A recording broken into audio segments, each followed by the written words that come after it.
Hebrews. We'll be in Hebrews chapter number 10. We'll be in verses number 24 through 25, 23 through 25 tonight. So go ahead and turn with me now to Hebrews chapter 10, starting in verse number 23.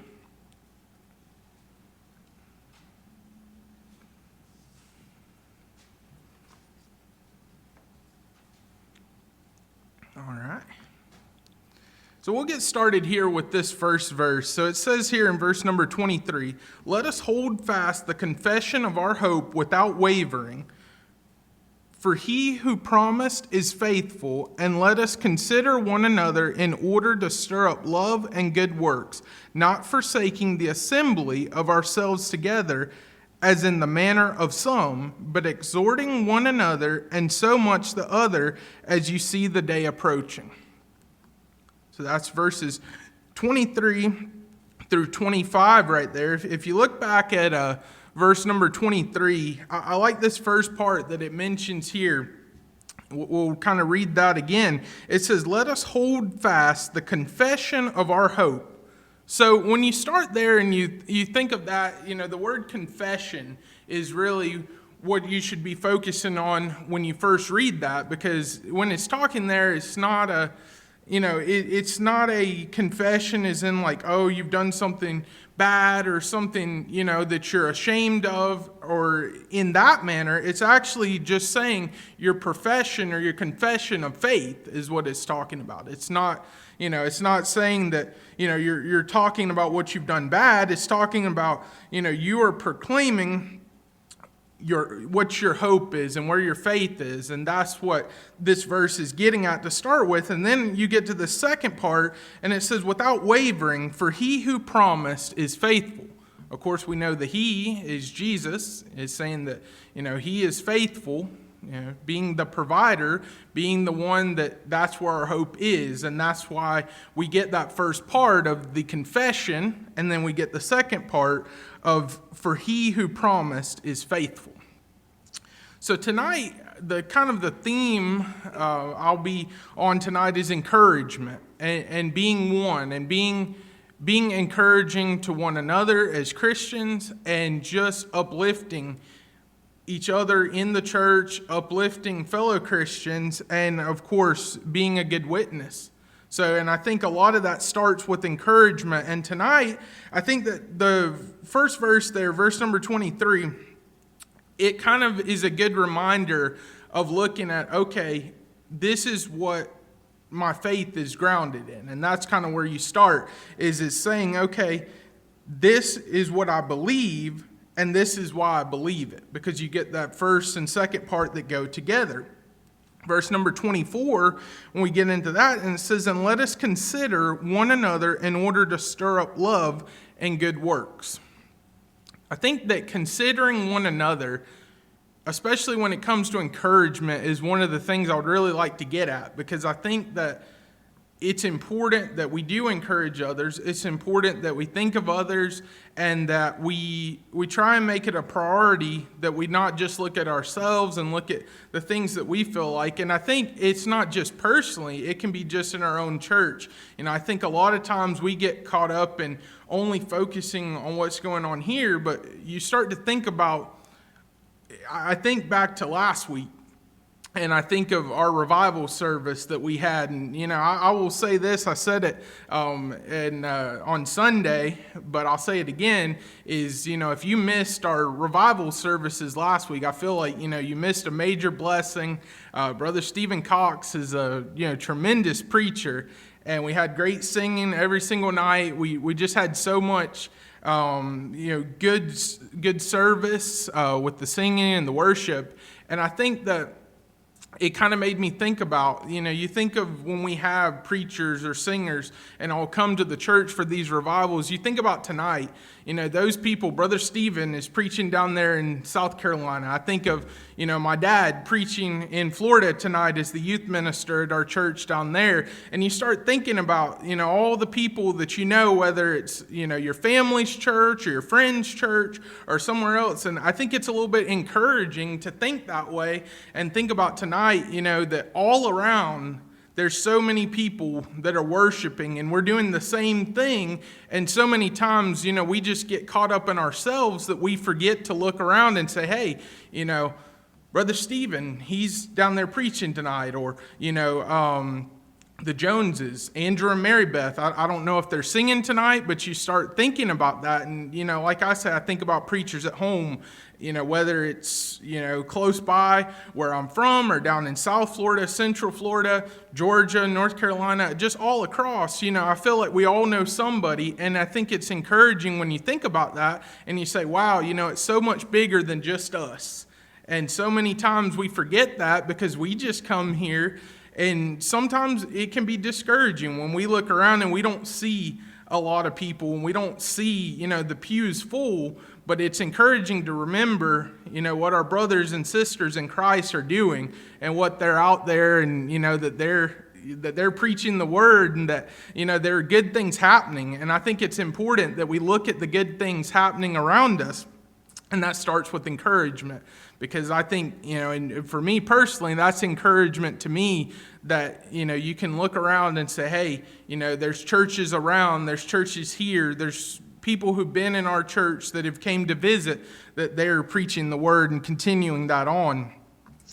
And that's why verse number 24 here in Hebrews chapter number 10, and it says, let us consider one another in order to stir up good works, to stir up love and good works. And I think that the considering one another is what kind of adds to that I'm talking about, is because when we consider one another, it also allows us to look at the needs of others, because we see, okay, this is where, I may be having this struggle and someone else may be having something completely different, but we don't know until we find out or until we take the time to ask somebody, hey, what are you going through? And that's why we ask at the beginning of our Wednesday night services, what prayer requests do we have? What praise reports do we have? Because we don't know those things until we ask and until we take the initiative and the time to, kind of take the focus off ourselves and put it on the people around us. And I think that that's important. And,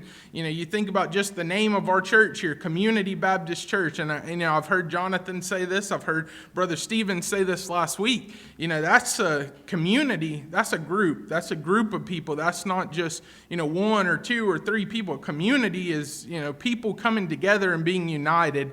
And I think that it's important that we all work together with that same goal, and that we all remember that it's important to check on those around us. It's important to find out, what can we do, where are the needs at, and continuing that and not just saying, well, I'm going to leave that for the next person. And that makes me think tonight of the term, I don't have to, or we don't have to.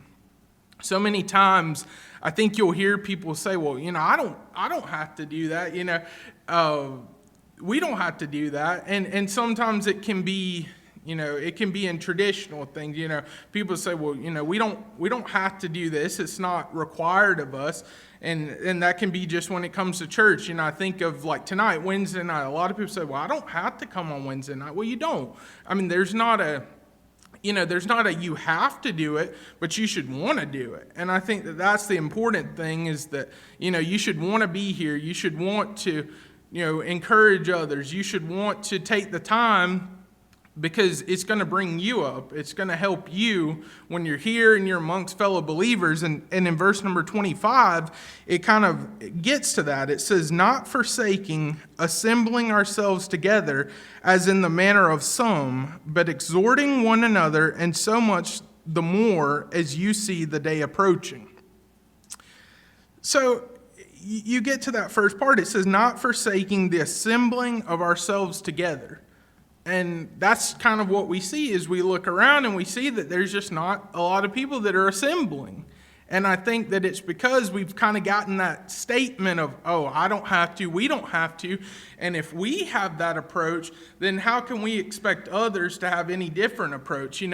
If I don't have to, well, then they're going to say the same thing. Well, we don't have to.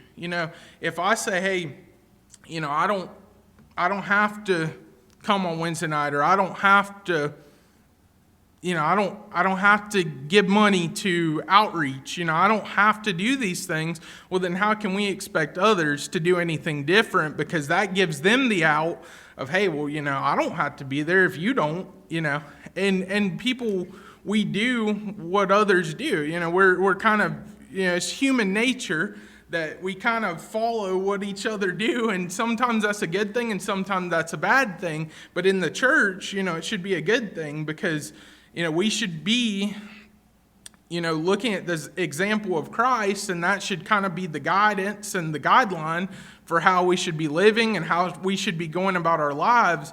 But so many times, we just kind of go with everyone around us. We look at what they're doing, and it's like, okay, well, they're doing this, so I think, I'm going to do that. And sometimes, I can think in my own life, sometimes you get in situations where you just don't really know what to do. You're new to something. It can be at work. You're completely new to something, and, when you're young or you're just starting out doing that, you're like, okay, well, I'm going to do what they do. And sometimes that doesn't really work out for you. And I think that, we see too many times that it just seems like everyone else is just following what the people and what the world around them are doing, but it kind of starts with us. And, Brother Stephen, he made a good point last week, and this has kind of stuck with me from last week, is, he was talking about civilian life and the difference between being a civilian and being a soldier, and talking about being a soldier for Christ. And I like, he really got into that and broke it down of, you're no longer supposed to be, so entrenched in civilian life because you're a soldier for Christ. And I think that that's kind of how people get to this point, is the fact that, we look tonight, I'm sure all of us on our way here, saw plenty of cars at people's houses. We see plenty of people at restaurants and at gas stations and at all these places. And it just seems like, everyone's kind of just going along with the motions, and everyone's doing what they do. And, there's some people who may seem happy, some of them aren't, but it just seems like people just go along with whatever. And I think that, these verses here in verse number 25, it's saying, don't forsake assembling together, as is the manner of some. And I think that as the manner of some, that's what we see, is there's plenty of people who, it's just so much easier. Well, I can just stay home tonight because, there's not a lot of people going. It's like, it doesn't really matter how many people were here. And I think Brother Stephen did a good job of, talking about that point. He was just saying of, hey, you're no longer supposed to be a civilian because, we're soldiers for Christ. And when I think of that, it kind of takes me back to that first verse. And when it's talking about, let us hold fast the confession of our hope without wavering. When I think of kind of an army and of soldiers, I kind of think about, can you imagine if our country's army or any country's army, if there was conflict from within, how could they go to battle against anyone else? And it seems like for us as Christians, there's so much conflict because, like I say, we can not only just focus on ourselves, but what happens is when we do focus on other churches, sometimes that can be a conflict. Because, we're kind of battling amongst ourselves. Who has the most people? Or how does, this person's preacher present things versus how our preacher presents things. And it's like, we get caught up in all these little things. And, you hear it said so often. Mike was talking about this in Sunday school this past week. He was talking about if we change the color of the walls and how, that could be a conflict to somebody. And we get in these things, and it's like, well, if we are so much in conflict with each other, how can we be a strong army to go to battle against anybody? We can't go fight anybody if we're, not united, and if we're not together, if we're, just all apart and we're not really building each other up. And I think that it's important to remember that and be mindful of that. And that's why this verse is saying here, to not forsake assembling ourselves together, as in the manner of some, but exhorting one another, and so much the more as you see the day approaching. And of course, what we see in the end of this verse, it says, but exhorting one another. So that's talking about encouragement. It's talking about encouraging one another, lifting each other up, and not tearing each other down, and not acting like, well, anyone outside of here is the enemy, because that's not the case. We have a mission, and like Brother Stephen said, we're in a true battle. I mean, there's real bullets flying. There's things happening. There's people being torn down. There's the devil's at work. But at the same time, it's not us against fellow Christians. It's us against the lost world that we're going out against, and we have to be the ones that kind of get it together before we can go to battle, and so that we can be effective out on the battlefield. And I think that you see that even in sports. You see, I think of, I'm from Florida, the Florida Gators. One of the issues that they've had this off season is that the players in practice, so many of them have gotten injured in practice that they don't make it to game week. And this past week, there were like 7-8 players that missed the first game of the season because, they were going so hard against each other in practice, they didn't make it to the big show. So I think that, that's another kind of way to look at it is, if we're injuring each other and we're tearing each other down, we're not going to make it to the big game, and we're not going to make it on the field to go out and perform. So I think that it's important just to keep that in mind and to really think about that. And, think about that, when you're having trouble with someone, or when you don't like how something's going, speak up. Mention the things, and I think that that's one good thing is, Jonathan, is a great leader for us because he believes firmly in that. He encourages us, hey, let's talk about this. Let's figure it out together. And I think that, we're very fortunate to have, a leader like that says, hey, let's talk about this. Let's figure it out before we really, go at each other, and then everyone's kind of separated and apart. It's important that we go ahead and figure this all out. So go with me now. We're going to turn to Luke chapter number 6. We'll go over there for just a few minutes here. So Luke chapter number 6.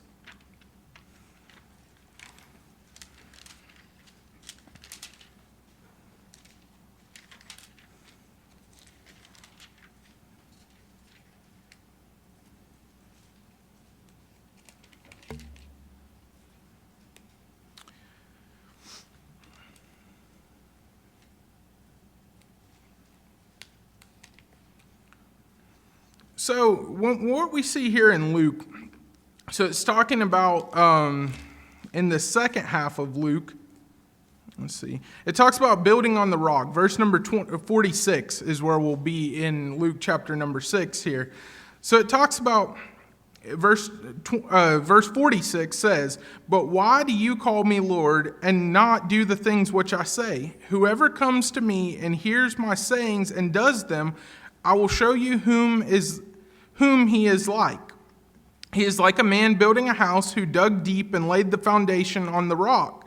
And when the flood arose, the stream beat vehemently against the house and could not shake it, for it was founded on the rock."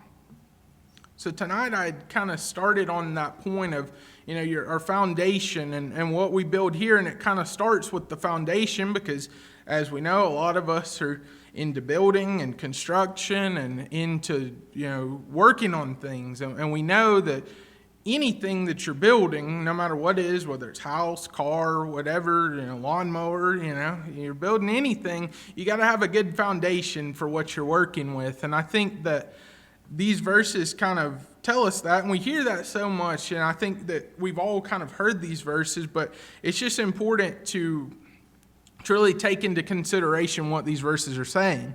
And I think that what it's saying is it's saying, what is your foundation built on? And it's giving the example of, well, when a storm comes, because, you may read that at first and say, well, the house that's built on sand is not as strong as the house on rock.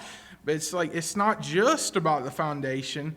it's about the reason why you need the solid foundation, because you need the solid foundation for when a storm comes, because it's all fine, when it's a night like tonight and the sun's out and we've all been talking about, it's, starting to feel a little cooler. It feels good outside, everybody's happy, everybody's good, but it's like, okay, well, the weather may heat up, there may be storms come. It's like, okay, well, that's when you need to know what your foundation's built of. That's when it matters. And we've seen, that things can happen. All kinds of storms can come. There's all different things. And, it can even be just snow and ice that, maybe we don't think about those things in the summertime, but then, you get into winter and it's like those things become real again. Sometimes it's kind of hard to think, when it's hot and you're sweating and you're saying, man, I just can't wait for fall. I can't wait for winter. You forget all about, dripping your pipes and, making sure you have salt, making sure the road's salted in your driveway or your neighborhood or whatever.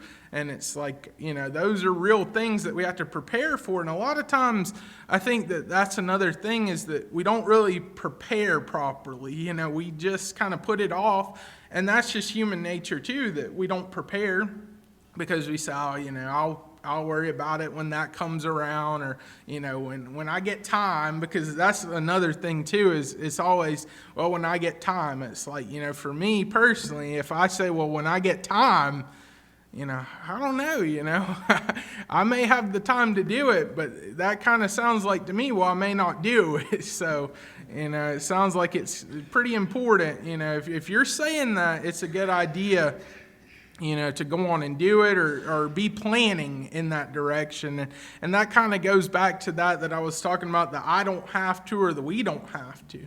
There again, you could say, well, I don't have to do that. It's not time. There's no snow. There's no ice. But, you realize that those things are going to come. It just may not be today and it may not be tomorrow, but there's a thing. And that's kind of how in Scripture, it's kind of giving us the same advice. It's saying that, the storm may not be today, but the storm may be tomorrow. Or when it comes to encouragement, the end of those verses in Hebrews chapter number 10, verse number 26, is saying there at the end that, you're preparing for the day. And of course, the day is the day of the coming of Christ. And I think that that's kind of what we're building towards. And sometimes, that gets out of sight because, as Christians, you kind of think, well, I'm focused on today, I'm saved, whatever. But it's like, we still have to focus on that as well. We're not exempt from that. We should be looking towards the future and looking towards, the coming of Christ again.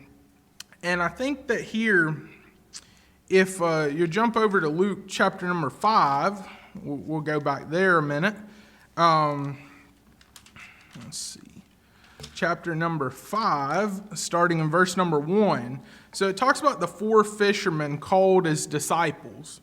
So here I'll just read a little bit of this passage. So it was, as the multitude pressed about him to hear the word of God, that he stood by the lake of Gennesaret, which that's also, as you know, this is where they're out on the boat. And, of course, they're the fishermen, and their nets, they're not really catching anything. And it says here, and saw 2 boats standing by the lake, but the fishermen had gone from them and were washing their nets. Then he got into one of the boats, which was Simon's, and asked him to put out a little from the land.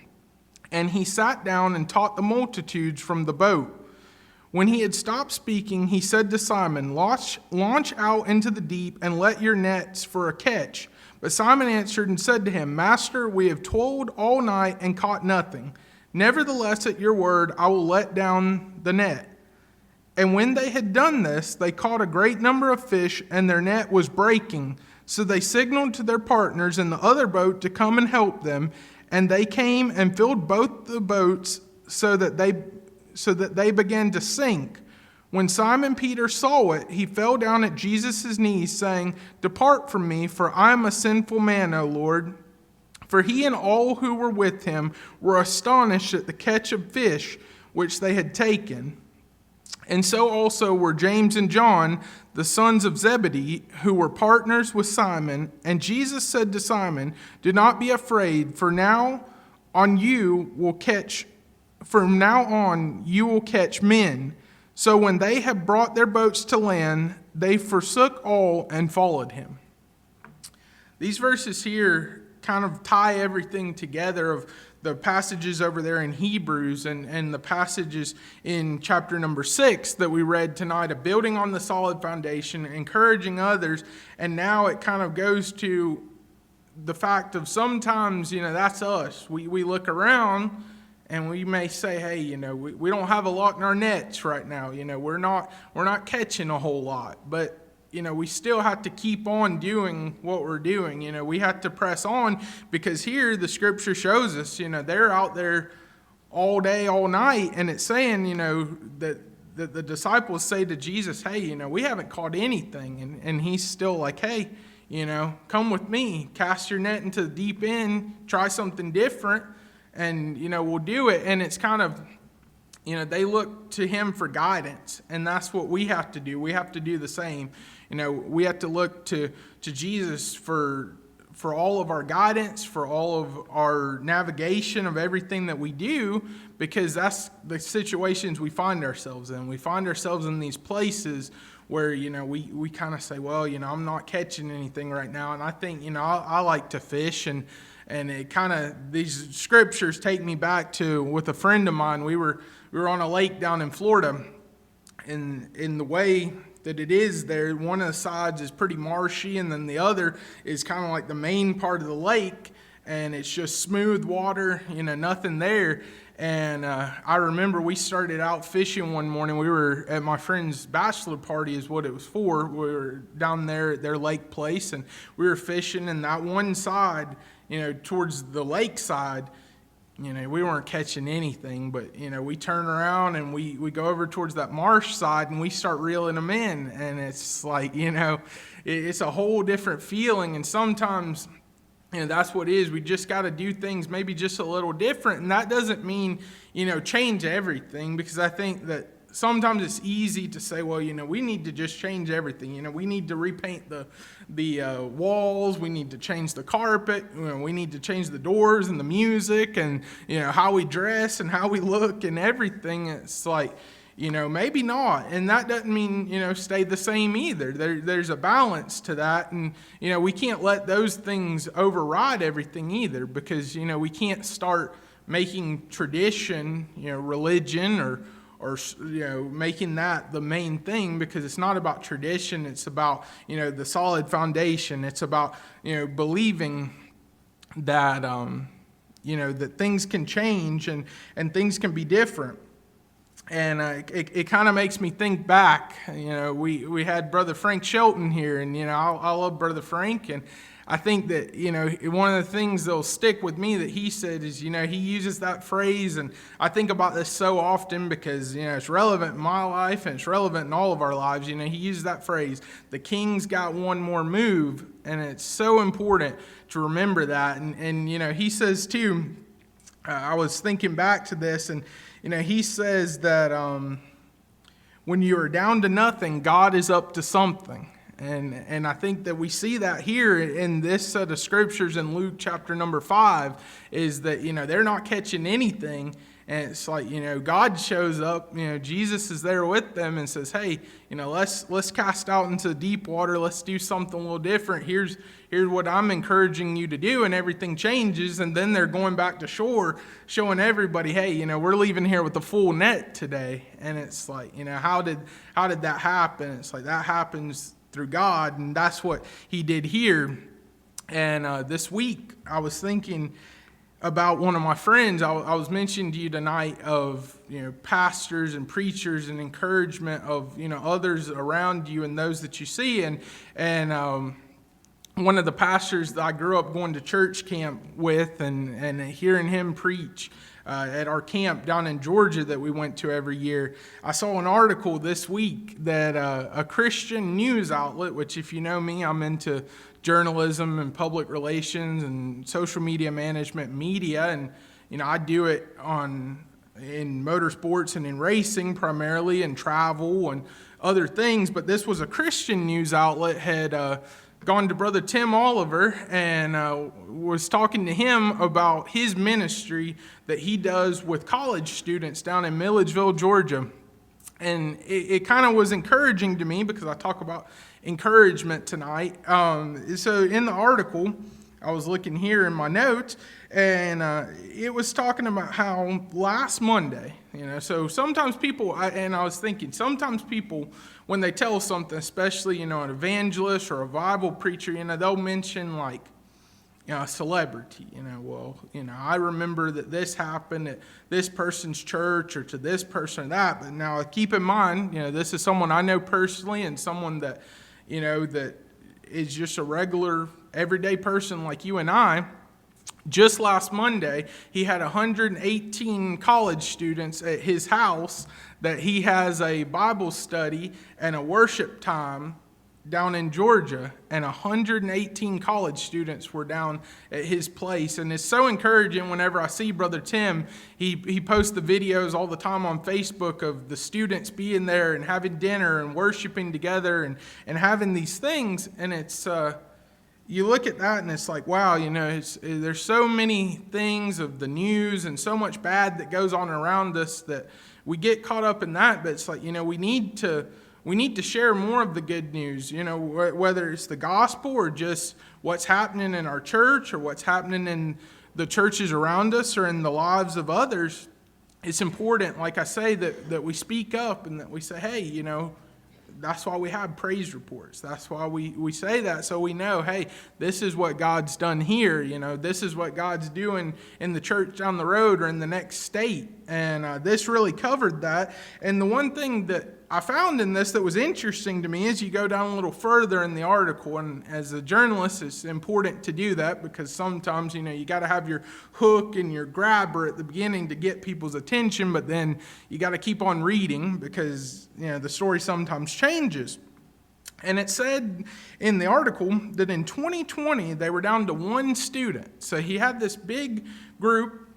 He said that, in 2020, of course, the whole world changed, and it seemed like that ministry kind of went down. And he said that there was a prayer walk at the university there, Georgia State College and University, GSCU in Milledgeville, Georgia, that the students got together with the Baptist Collegiate Ministry. And it said that within 2 weeks, they grew back to 30 people. And it's only grown since then. And now, just last Monday, they had 118 students that were taking part in this. And, so many times we kind of wonder, well, is it necessary to do something like that? Is that something we should put our time and effort into? And it's like there's all kinds of ministries, and different people in different places have different, resources and different things available. But I think that it's just the idea of keeping the faith and having a firm foundation, believing, that God can fill these pews just like, he worked in that ministry to bring 118 people when in 2020 it was down to one. And that was just an encouragement to me. And I think about that, and it's like, wow, that's great. And there's so many stories like that, but we don't really hear that. We hear the news and we turn it on. Sometimes the local news, they highlight some good stories. I will say here, sometimes I'm impressed. They mention good and they mention things, but it seems like, then the national news comes on and you get that real dramatic music, and it's like, okay, well, it's time to get the remote and turn it off. It's like you hear that music come on, and, like I say, as a journalist, that they're trying to build the scene. They're trying to create an emotion and try and get you all worried and stirred up because you're like, oh my gosh. And, they'll have those tickers at the bottom, breaking news and, all these things. And it's like, okay, let's just keep it simple. I want to know what's happening to my neighbors. I want to know what's happening to the people around me, what's happening in our church and what's happening to other churches. And, we should use that as encouragement, and that should be really what we're proclaiming because it's important.